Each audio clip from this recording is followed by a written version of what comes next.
मी सर्वप्रथम सन्माननीय मुख्यमंत्री देवेंद्रजी फडणवीस साहेब, त्याचबरोबर आमचे प्रदेशाध्यक्ष रवींद्रजी चव्हाण साहेब यांचे खूप खूप मनापासून आभार मानतो. शुभेच्छा त्यांच्याकडनं स्वीकारतो, त्यांचा आशीर्वाद स्वीकारतो. कारण खूप मोठा सन्मान त्यांनी पश्चिम महाराष्ट्राचा, कोल्हापूरचा, माझा आणि संपूर्ण महाडिक परिवाराचा केला आहे. त्यांचा आणि त्यांच्या संपूर्ण केडरचा मी खूप खूप मनापासून ऋणी आहे.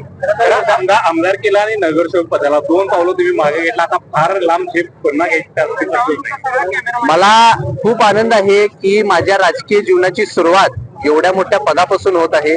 मी विधानसभा असेल किंवा महानगरपालिकेची निवडणूक असेल, मला जरी माघार घ्यायला लागली असेल तरी सुद्धा मी निराश झालो नव्हतो. तरी सुद्धा मी पक्षाचं काम करत राहिलो आणि आज परत मला सन्मान्य मुख्यमंत्री महोदयांनी आणि अध्यक्ष महोदयांनी एक खूप मोठी संधी फक्त कोल्हापूर जिल्ह्यापुरतं नाही पण आता संपूर्ण महाराष्ट्र राज्यामध्ये काम करण्यासाठी दिलेली आहे. त्याचा मला फार आनंद आहे.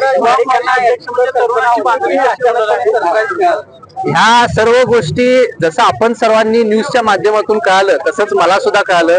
सकाळी 8 वाजता सन्मान्य रवींद्र चव्हाण साहेबांनी जी प्रेस कॉन्फरन्स घेतली होती त्याच माध्यमातून मी सुद्धा न्यूज चॅनलवरून बघितलं आणि त्यानंतर माझा त्यांच्याबरोबर फोन झाला. मी त्यांना म्हणलं सुद्धा की साहेब मला तरी कल्पना द्यायची होती आणि साहेबांनी मला सांगितले की तुझ्यासाठी सरप्राईज आहे आणि आता हा पक्ष तुझ्या बरोबर ताकदीने उभा राहणार आणि तू संपूर्ण महाराष्ट्र राज्यामध्ये काम करायचं. युवा मोर्चाची बाजली अनेक मंत्र्यांची भेटला, केंद्रीय मंत्र्यांची भेटला, काय त्यांच्याशी संवाद झाला? मला सर्वच मंत्री महोदयांनी आणि खास करून मुख्यमंत्री महोदयांनी त्यांचे विचार मांडले. भारतीय जनता पार्टीची विचारधारा काय आहे याचा अभ्यास करायला मला सांगितलंय. त्याच्याबद्दल काही गोष्टी त्यांनी महत्वपूर्ण मला सांगितल्या आणि इथून पुढे येणाऱ्या काळात मी भारतीय जनता पार्टीसाठी खास करून हा पक्ष वाढीसाठी करीन. आम्हाला आता माझं असं टार्गेट आहे की येणाऱ्या 1 वर्षात संपूर्ण राज्यामधलं 1 लाख युवक युवती आता या पक्षामध्ये प्रवेश करतील. हे आमच्या समोर ठेवून आता आम्ही कामाला लागलो.